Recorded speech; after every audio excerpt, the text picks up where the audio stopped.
Student, hope you will be fine.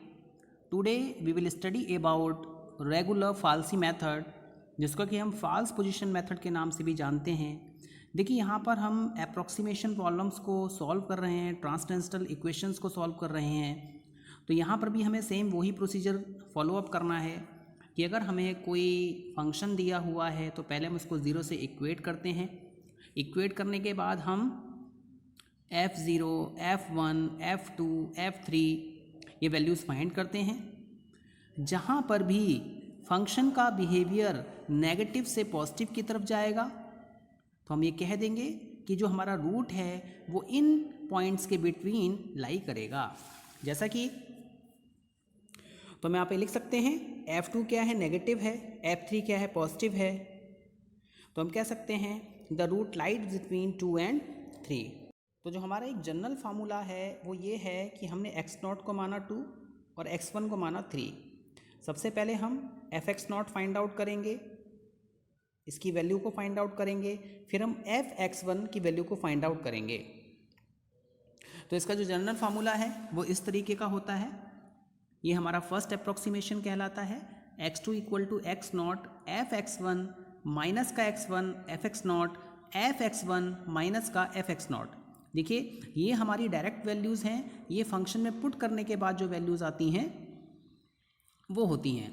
इसको आप calculate करेंगे, कैलकुलेट करने के बाद में आपके पास में कोई वैल्यू आएगी, उस वैल्यू को हम दोबारा उस फंक्शन में पुट करेंगे.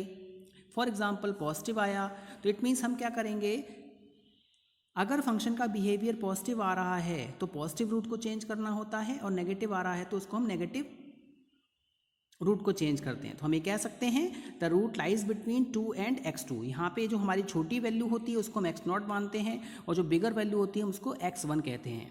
नेक्स्ट जो हमारा अप्रोक्सीमेशन आएगा वो हम क्या कर देंगे 2x0 fx1 माइनस का, देखिए जनरल फार्मूला जो आपको बताया गया है x1 fx0 fx1 और fx0. ठीक है, वैल्यूज़ आप पुट करेंगे. This process is repeated until the desired accuracy is achieved. जब तक आपको desired accuracy नहीं मिलती है तब तक ये प्रोसेस रिपीट होती रहेगी और एंड में we will get our output to the given decimal places. Students, जो हमने एक फार्मूला बताया उसको हम और रिफाइन करेंगे. जो अभी हम प्रॉब्लम देखेंगे उसमें हम इसका रिफाइंड वर्जन यूज़ करेंगे. देखिए सपोज मेरे पास में एक क्वेश्चन है, find the root of the equation x e की power x equal to cos x using the regula falsi method correct up to 4 decimal places. जो हमारे पास में प्रॉब्लम है इसको आपको 4 डेसिमल प्लेसेस तक फाइंड आउट करना है. तो सबसे पहले हमें क्या करना है, जैसे कि मैंने आपको बताया फॉल्स पोजीशन, हम पहले 0 पुट करेंगे, 1 पुट करेंगे, 2 पुट करेंगे, 3 पुट करेंगे और देखेंगे कि फंक्शन का जो बिहेवियर है वो किस तरीके से चेंज हो रहा है. जहाँ पर भी फंक्शन का बिहेवियर नेगेटिव से पॉजिटिव में चेंज होगा हम कहेंगे कि ये हमारे 2 पॉइंट्स हैं, इनके बीच में हमारा रूट लाई करेगा. सबसे पहले हम यहाँ पे क्या फाइंड आउट करते हैं, x e की power x minus cos x. तो पहले हमने 0 पुट किया, ये तो 0 हो जाएगा और कॉस 0 की वैल्यू क्या होती है, वो आपकी 1 होती है.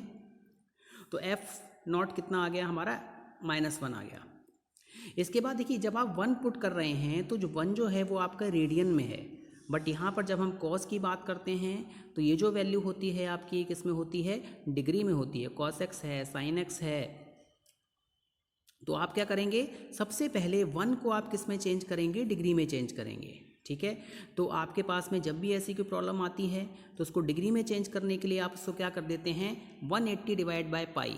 इट मीन्स जो भी आपका, फॉर एग्जांपल मेरे पास में यहाँ पे cos 2 होता तो 2 मल्टीप्लाई 180 अपॉन पाई कर देता तो मेरे पास में क्या आ जाती, डिग्री आ जाती. तो आपको ये ध्यान में रखना है कि जब भी आप cos theta, sine theta, tan theta, ठीक है, सेकेंड का यूज़ कर रहे हैं, cos x का यूज़ कर रहे हैं तो वहाँ पे आपको डिग्री में वैल्यू को पुट करना है. तो रेडियन टू डिग्री वैल्यू को चेंज करने के लिए हम उसको 180 को मल्टीप्लाई कर देते हैं पाई से और जो भी वैल्यू दे रखी होती है. तो स्टूडेंट्स जब हम यहाँ पे f1 फाइंड आउट करेंगे तो मेरे पास में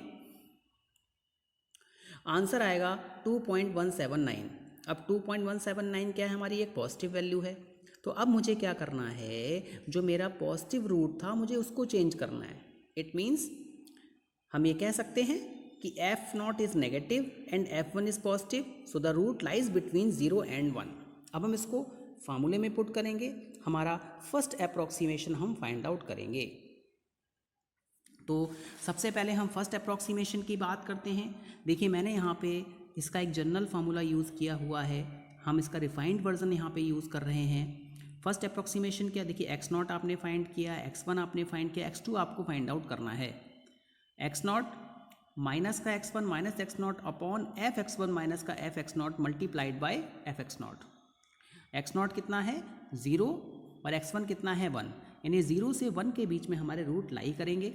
अब एफ एक्स नॉट और एफ एक्स वन ये आपको अलग से फाइंड आउट करने पड़ेंगे। देखिए जैसा कि आपने यहाँ पर किया हुआ है, क्या कि आपने एफ एक्स नॉट फाइंड किया तो वैल्यू कितनी आई मेरे पास में -1 आई, f1 फाइंड किया तो वैल्यू मेरे पास में कितनी आई 2.179 आई। तो ये आपको यहाँ पर पुट करनी है।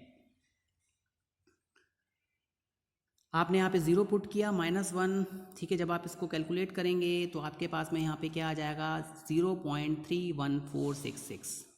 अब मेरे पास में जो रूट आया उसको मैं दोबारा उस फंक्शन में पुट करूँगा, डेट x e की पावर x माइनस का कॉस थीटा। x2 कितना है, x2 की वैल्यू कितनी थी 0.31466। आपने क्या किया, यहाँ पे इसको पुट किया। देखिए यहाँ पे वैल्यू आपको किस में लेनी है, डिग्री में लेनी है, तो मल्टीप्लाइड कर देते हैं हम 57.3 से। जब आप इसको फाइंड आउट करेंगे तो आपके पास में आंसर नेगेटिव में आएगा। इसका मतलब क्या है, मेरे पास में fx2 क्या आया, नेगेटिव आया। तो जब fx2 मेरे पास में नेगेटिव आया तो मुझे क्या करना है, नेगेटिव रूट को चेंज करना है। इसका मतलब क्या हुआ कि जो हमारा x नॉट था दैट इज़ नेगेटिव और x1 क्या था मेरे पास में पॉजिटिव था, तो इसको चेंज कर दिया जाएगा। Hence we can say that our root lies between 0.31466 and 1। ये हमारी x नॉट की वैल्यू हो गई, ये हमारी x1 की वैल्यू हो गई। Students, smaller value will be taken as x naught and bigger value will be taken as x1। Smaller values को x नॉट से रिप्रेजेंट करना है और बिगर वैल्यूज़ को मुझे x1 से रिप्रेजेंट करना है। इस प्रोसेस को हम दोबारा रिपीट करेंगे। तो यहाँ पर हमने सेकेंड अप्रॉक्सीमेशन फाइंड आउट करना है, डेट इज़ x3। सबसे पहले x नॉट हमारे पास में कितना है 3.1466, x1 कितना है मेरे पास में 1 है। एफ एक्स नॉट जब आप इसमें 3.144 पुट करेंगे तो आपने देखा था कि 3.1466 पुट करने के पास मेरे पास में जो मेरा फंक्शन दे रखा है x e की power x minus cos x value कितनी आ रही है, नेगेटिव आ रही है। तो यहाँ पर एफ एक्स नॉट कितना हो गया, माइनस का 0.51988 और एफ एक्स वन कितना होगा 2.179।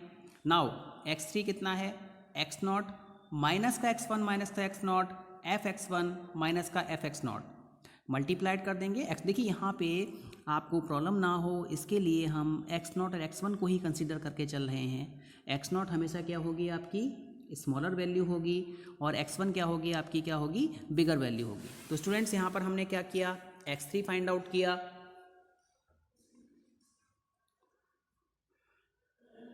तो आपको क्या करनी है, वैल्यू पुट करनी है 3.1466 माइनस का 1, x1 की वैल्यू कितनी है मेरे पास में 1 है, वो आपने 1 यहाँ पे पुट किया।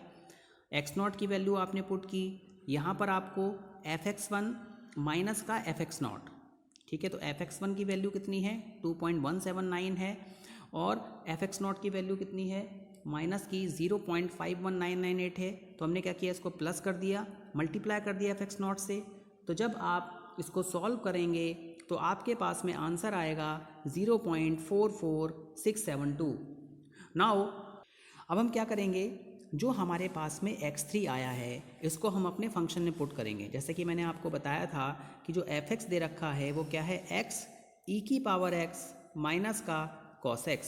यहाँ पर आपने क्या कर दिया, x3 की वैल्यू पुट कर दी, तो यहाँ पर मेरे पास में वैल्यू क्या आएगी, नेगेटिव आएगी, ठीक है। अब जब मेरे पास में वैल्यू नेगेटिव आई तो मुझे नेगेटिव रूट को चेंज करना है। Hence we can say that the root lies between 0.44672 and 1।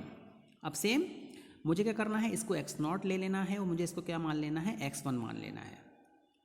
मैंने आपको बताया था कि जो स्मॉलर वैल्यू होती है उसको आपको x नॉट मानना है और जो बिगर वैल्यू होती है उसको आपको क्या करना है, x1 मानना है। ठीक है, तो ये जो प्रोसेस होगी हम रिपीट करते रहेंगे जब तक कि हमारे पास में हमारा डिज़ायर्ड आउटपुट नहीं आता है। Repeat the process, the successive approximations are, देखिए मैं यहाँ पर आपको डायरेक्टली आउटपुट दे रहा हूँ। x4 की वैल्यू 0.49401 आएगी, इस वैल्यू को आप फंक्शन में पुट करेंगे, बिहेवियर देखेंगे नेगेटिव है या पॉजिटिव है। ठीक है, ठीक है, इसके बाद में हम क्या करेंगे, बिहेवियर देखेंगे फंक्शन का। अगर फंक्शन का बिहेवियर पॉजिटिव टू नेगेटिव जा रहा है तो हम पॉजिटिव रूट को चेंज कर देते हैं, नेगेटिव जाता है तो हम नेगेटिव रूट को चेंज कर देते हैं। नाउ स्टूडेंट्स क्या करेंगे, जैसे कि मैंने आपको बताया हमने x4 फाइंड किया, हमने x5 फाइंड किया, हमने x6 फाइंड किया, हमने x7 फाइंड किया। तो मैं यहाँ पे आपको डायरेक्ट आउटपुट दे रहा हूँ, आप यहाँ पे वैल्यूज़ को पुट करेंगे और उनका बिहेवियर देखेंगे, और बिहेवियर के अकॉर्डिंग अगर पॉजिटिव बिहेवियर आ रहा है तो आपको वहाँ पर पॉजिटिव रूट को चेंज करना है, और नेगेटिव बिहेवियर आ रहा है तो आपको नेगेटिव रूट को चेंज करना है। तो इसी तरीके से मेरे पास में यहाँ पर x8 की वैल्यू आएगी, x9 की वैल्यू आएगी, x10 की वैल्यू आएगी। ठीक है, तो जो मेरा क्वेश्चन था कि मुझे 4 डेसिमल प्लेसेस तक अपना आउटपुट फाइंड आउट करना है, तो यहाँ पर x9 आया, यहाँ पर x10 आया, तो x9 0.5177 और x10 0.5177। तो हम ये कह सकते हैं कि ये हमारा क्या है, रूट है, ये हमारा आउटपुट है। देखिए यहाँ पर आप चाहें तो ये दोनों फार्मूलाज यूज़ कर सकते हो अपना अप्रोक्सीमेशन फाइंड आउट करने के लिए रेगुलर फाल्सी मेथड में। फर्स्ट हम डायरेक्टली x0 fx1 माइनस का x1 fx0 fx1 माइनस का fx0, या फिर ये जनरलाइज्ड फार्मूला है x2 equal to x0 minus का x1 माइनस का x0 fx1 minus x0 multiplied fx0। तो मैं आशा करता हूँ कि आपको रेगुलर फाल्सी मेथड समझ में आया होगा। Thank you very much.